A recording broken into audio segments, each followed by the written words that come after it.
So we're going to start. The purpose of this panel is to understand the GBV crisis within the broader women, peace and security agenda.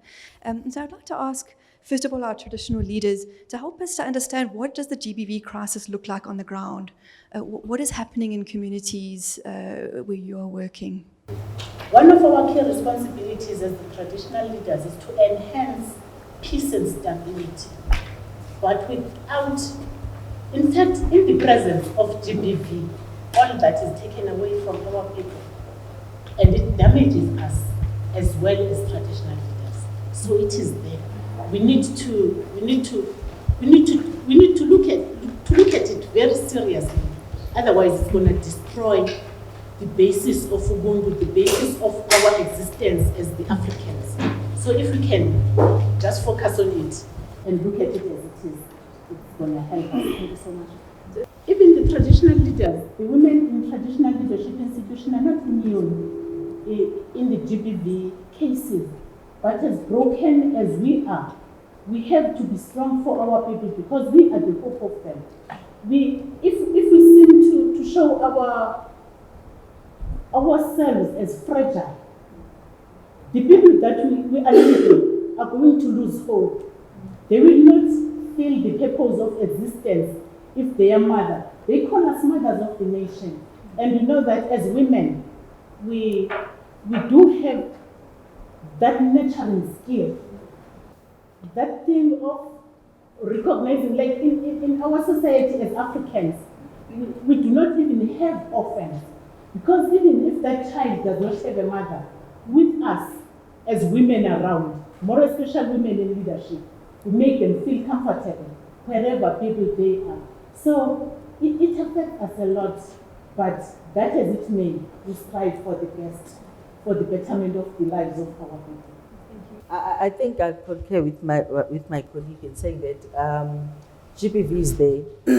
But what is so unfortunate with us coming from the rural areas is that it's the issue of understanding what is GBV. Because if we go down to the rural areas, some of the women, they have this belief that, when my partner is beating me up, when I'm being abused, it's okay.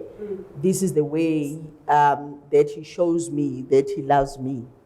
And in that, then you look at the society in the rural areas, the young girls growing up, the young boy growing up, the understanding of GBV is that, no, this is not GBV. This is not something that is bad, but this is something that is good. It shows that this person loves that other person when they beat them up. Because I remember in social media, there was one video that was circulating where a woman was saying that, no, he normally beats me up with a golf stick, but I'm happy because my leg is not broken. I'm happy because he punched me on this side, but at least this side is okay. So you see that in our society, how we were raised, and this is what we believe that no, GBV is okay. So I think the most crucial thing that we need to do is to try and emphasize on explaining what is GBV. What characterizes GBV? What are the signs? How will you know that this person is abusing me? And then try and explain, why do I say this is GBV? Why do I say this is bad? Because I wouldn't even say in the rural areas only, but even in urban areas and locations, growing up in schools, when you have a boyfriend, when he doesn't beat you up, I mean, you don't feel okay. It's better to show the scars that, yesterday he beated me up, I was bleeding, but I'm okay. I love him. That's how he shows me that he loves me. And then after beating you up, he'll try and cuddle with you and say, I love you. So GBV is there, and it's serious, and it's damaging. But the problem is that we are not, getting to the core of explaining what is it. GBV is not happening to females only. It's happening again to males. And what is worse with males is that when you go and report, you are a laughing stock. It's something that you don't even need to talk about, because when you go and report, they'll laugh at you. You can't even share with the men around. I normally quote one example where I was in a function, in a family gathering. So one man from the crawl said, no, I have to say my goodbyes now because I have to go home. And other men were asking, no, we're still drinking, we're still enjoying meat and all that. Why? I said, no, you know what? I bought a shambok at home. That shambok I was going to use on my boys to go and fetch the livestock. But now that shambok is used by my wife to beat me. So GBV is there. Thank you. We definitely do have an issue of gender-based violence. Even in statistics, I read that about 7 women in a day die in the hands of their intimate partners. And so I think also listening to my colleague, it's also an issue of societal conditioning and how usually patriarchy plays a role in how men relate to the women in their lives. But also it has went a step further in that it's not just women that are affected by GBV, it's definitely men too, but also it's non-conforming people. So you find that because of the power struggles that we find ourselves in society, there are people who perceive themselves to have more power, and so sometimes they use violence in order to, make sure that the power is felt in society. And also GBV is, I think I read an article somewhere where they were talking about in traditional settings and cultural settings, there's this notion of, you need to discipline a woman when they're out of order. And so there's a need for men to also get together and hold inkundla, which translates to, those traditional gatherings where older men talk to younger men about how to be decent men, how to be men who are protective of women, and also queer people in community. And I think you're touching on the next question I want to ask, and we will get to you in a second, Toby Singh, but I just want to ask the traditional leaders, what are women traditional leaders doing in this space? What do you see your responsibility as being?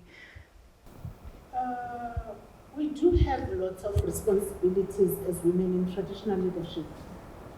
First of all, as we are the head of those communities, when we are looking at this issue of gender-based violence, we do not only focus on the victim, we also look at the root cause as to why has the perpetrator done that. As each and every community has its tradition and its way of upbringing the young men who are known to be the protectors. And as Ngosuzulu has alluded, we know that gender-based violence is not 100% focused on women. Even men do suffer from issues of gender-based violence. And that has it made the social norms that we grew up with have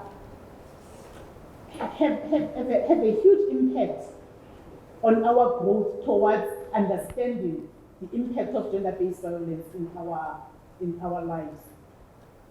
So there's a lot that we do as women in traditional leadership.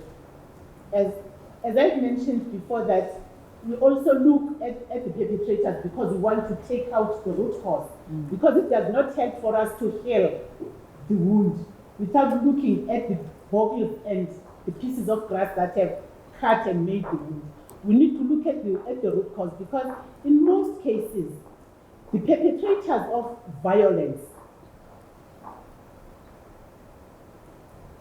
are in such situations because of some things that has happened in their upbringing.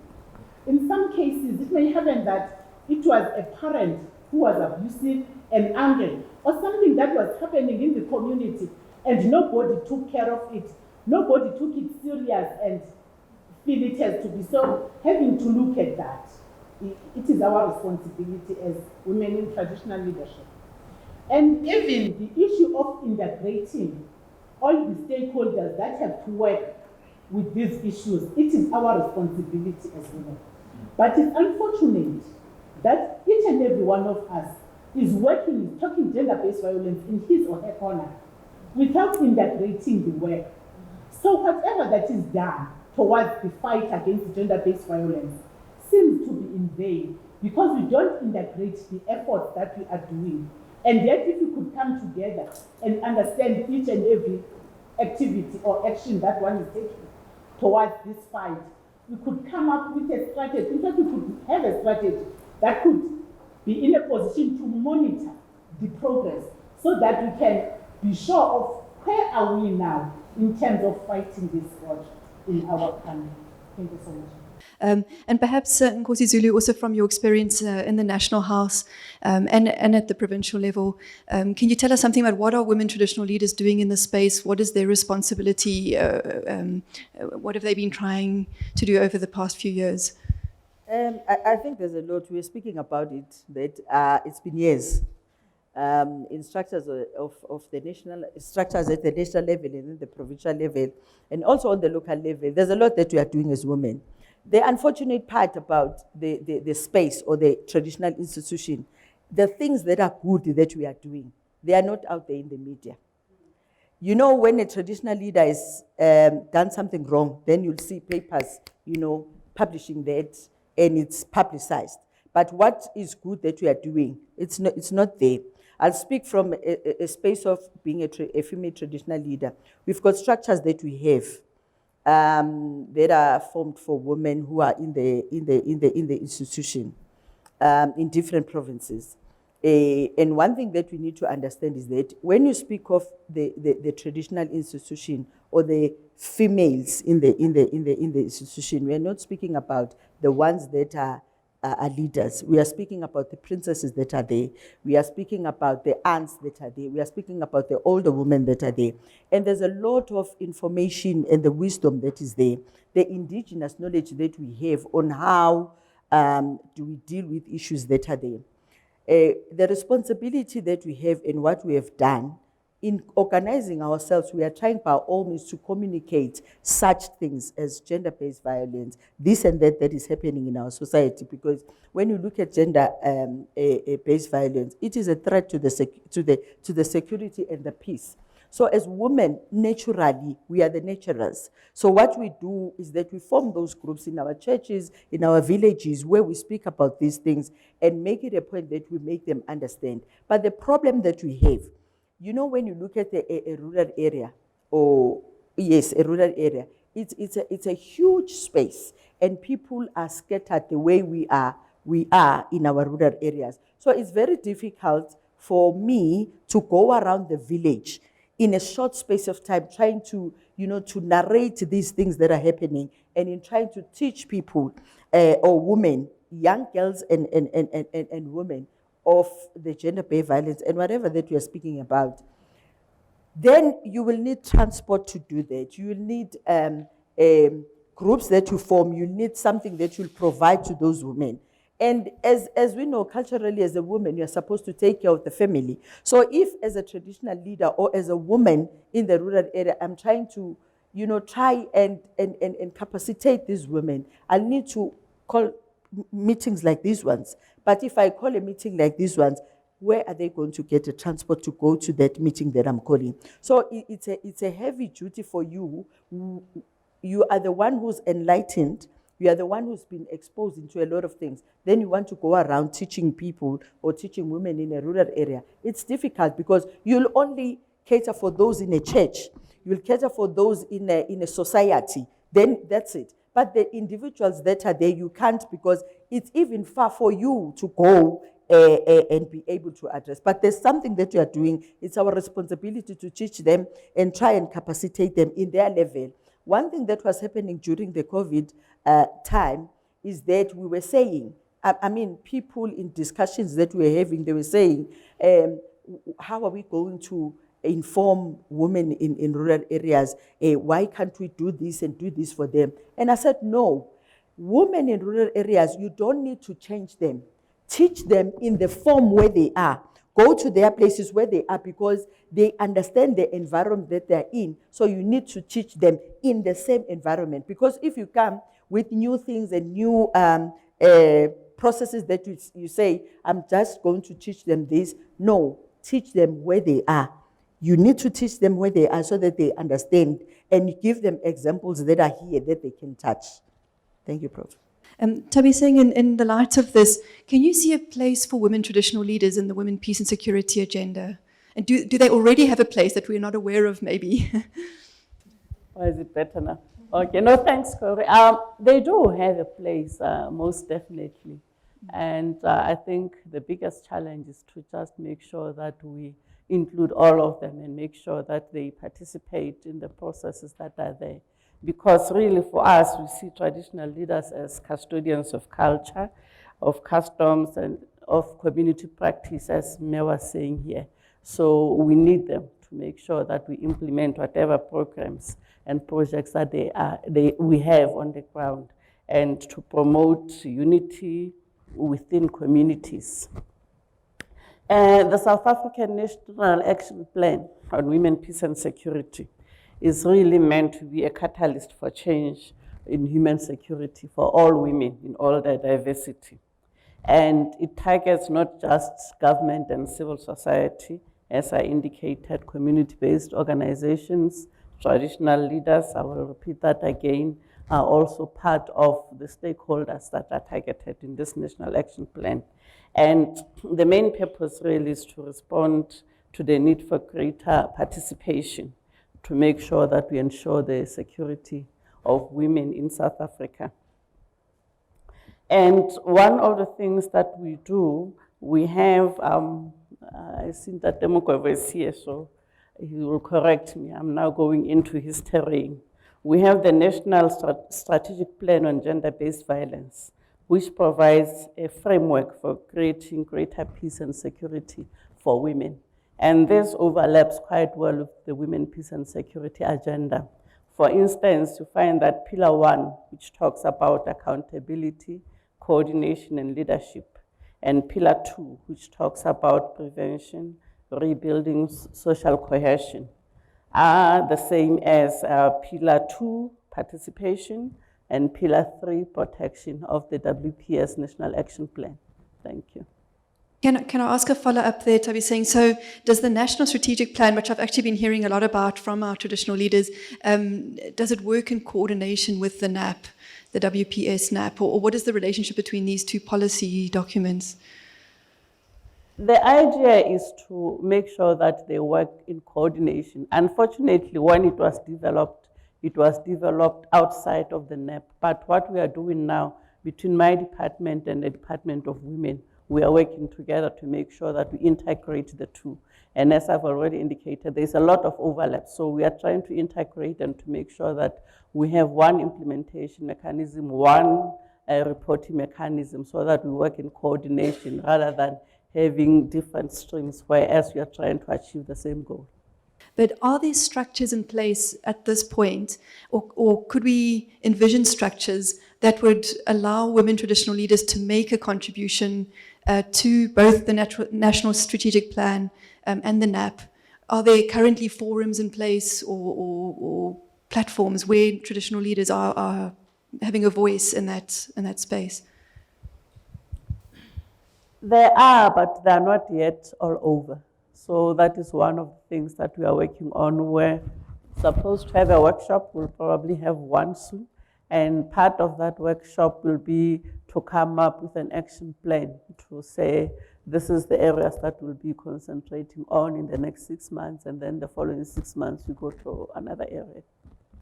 Maybe I can hear from others.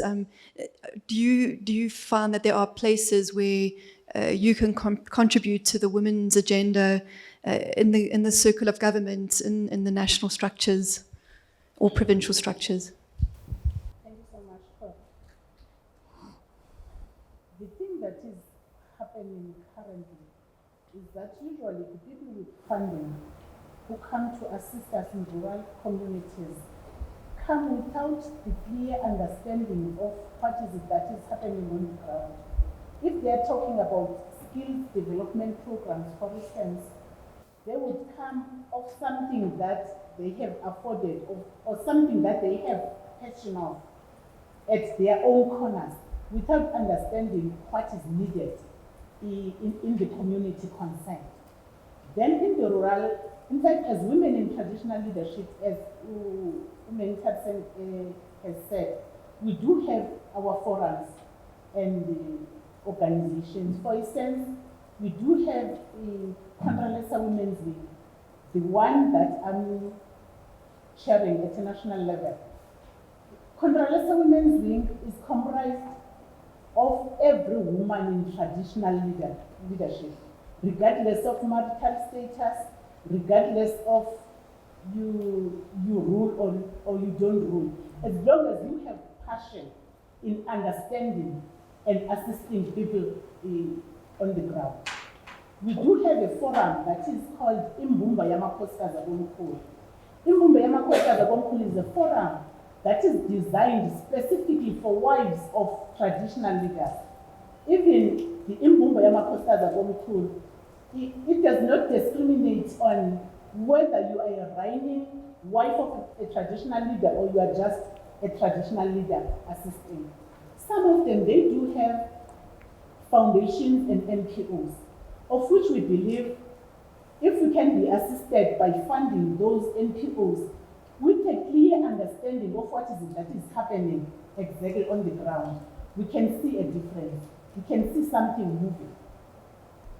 There is in our nurturing, in our way of being brought by our parents, as women, you are always taught that something to eat is very important.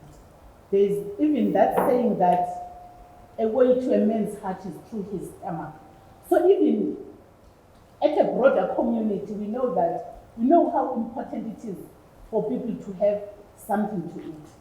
The issue of food security is one of the things that we feel it's pride, that we take care of it, we put it into consideration. Because one of the things that leads us to being vulnerable, to the extent that you don't even understand, you don't even differentiate what is good and bad for you, is the issue of feeling hungry. If you are hungry, at the first place, you lose your self-esteem, you can't present yourself the way you are supposed to do, and even the purpose of existence is diluted in the process. So we feel that the issue of considering even the food security can assist us to have those women who will be bold enough to stand for themselves, to know their worth, to understand and be proud of who they are, and know exactly the purpose of their existence. Okay, thank you. And Nkosi Zulu. When you speak of structures are there, Prof. But the problem is the coordination of those structures. I think it has to start with that. If we can have the coordination of all the structures in all the provinces to that provincial level up until the local one. Because what is happening in Tabiseng is that from the side of the government, I think in your preparation and everything that you do have something that says you need to involve the female traditional leaders, you need to involve women coming from the rural areas. But the problem is that the how part of it, how do we involve them? Normally with us, we go to a structure that has already been formed. And because you see there's no balance, then you say, no, we are forgetting the women from the traditional institution and we are forgetting women from the rural areas. It has to start, if you are trying to form a structure, we are trying to deal with issues of women, involve those women. Because we are going to come up with our own versions of things, our way of seeing things. We are going to contribute to that. Because when you have a structure that exists already and we try and put our thinking across as female traditional leaders or women coming from rural areas, then we normally don't fit, because this is something that is already there. It exists and we come up at the 11th hour. So I think the mistake is there. We need to start structures that are started with the traditional leaders involved, with the women coming from the rural areas involved, because you don't know our pains. You don't know our struggles. Most of the time, it's assumed. You know, when you look at Parliament, I'm sorry, but when you look at Parliament, there are people or women coming from rural areas. But seriously, are they talking about our issues there? If we are being serious, are they talking about our issues? No, we do have women councillors. When they are in the chambers, are they talking about our issues? No. They just conform to what is happening there. The agenda is already there. It's designed. And you just come up on an already written agenda. Then when you put your issues across, they say you are being negative, you don't want to participate, you are this and this. Unless you form structures with us from the beginning, from the ground, I think there's something that is going to happen in South Africa. I think that's extremely powerful, that things need to be planned from the beginning with you. I just want to say, you're right. On paper, we look very good. We have all these beautiful plans and we are commended. And the challenge we have is we are sitting here in Pretoria at national government, and implementation is our big challenge. So what I would say really is I'm glad to be here today to know about the structures. What we need really is not to even form new structures, but to use the existing structures and make sure that we coordinate, we collaborate, we work together, and we make sure that we close that gap between policy and actual implementation. Thank you. I do have something to add. I think it's in relation to how the different laws are disconnected to one another. So you will know that in rural areas or traditional leaders, they usually use customary law. However, its current state or the manner in which it's used doesn't really resonate to the people on the ground. So we have an issue of a government who inherited a certain kind of laws and then tried to implement those laws to the indigenous people of South Africa. And so what you find to be problematic then is that when you go to these communities and talk about laws of the land, it becomes difficult for them to implement them. Or rather, if they want to resonate with the current, maybe criminal laws with regards to GBV, people are not necessarily capacitated in doing their work. We had a workshop in a community where they are struggling with GBV. However, because the police station there is not open 24/7, the Tutuzela shelters are 100 kilometers away from the community. So it's very hard for even women traditional leadership to access structures where they can actually help communities with regards to GBV. And so I think it's important that someone from government is here, because when you're in rural areas, it just seems as if it's a deserted place and nobody cares. Like there are no clinics, there are no police stations, there are no schools. And so you wonder what happens to a 7-year-old when they are raped. Of course, they're going to go to the traditional leader, expecting some sort of help. But if the traditional leader themselves is not capacitated, does not have resources, I mean, there are no medical practitioners to do the first medical examination after a person's raped, then really we are just setting up these institutions for failure because they are not adequately capacitated. So perhaps on that note, and we're coming towards the end of our panel discussion here, are there some things that you would say these things are really working in our communities? These are kind of lessons that we've learned that we can pass on to other people. This has been very effective in our communities as a way of either dealing with GBV or addressing violence in the community. What would you say are the success stories? I think the success stories are that, as I said, we've got a lot of organizations that we have. They are there, and the dialogues that we have, you know, those small groups dialogues that we have in our areas, I think they are assisting. It's just that, like I said, it's not out there. It's not known. You'll only know about it when I talk about it as a person who initiated them. The next person will know about it because even another traditional leader, a female traditional, will be sharing that with me, then it will be known. I think, again, we need to continue doing that. But what we need to do, we need to have people who will be willing to expose those things that we are doing. We are having initiation schools for girls.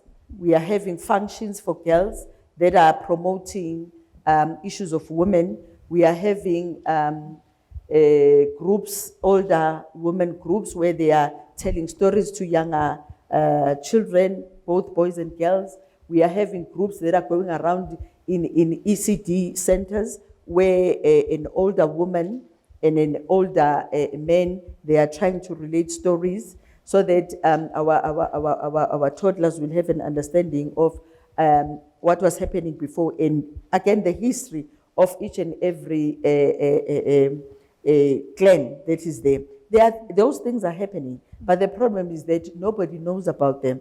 So hence, I'll always emphasize that let's continue as traditional leaders doing that in our areas. Let us not focus on the government and hoping that there's something that is going to come, come up and be funded, or there's funding that is going to come.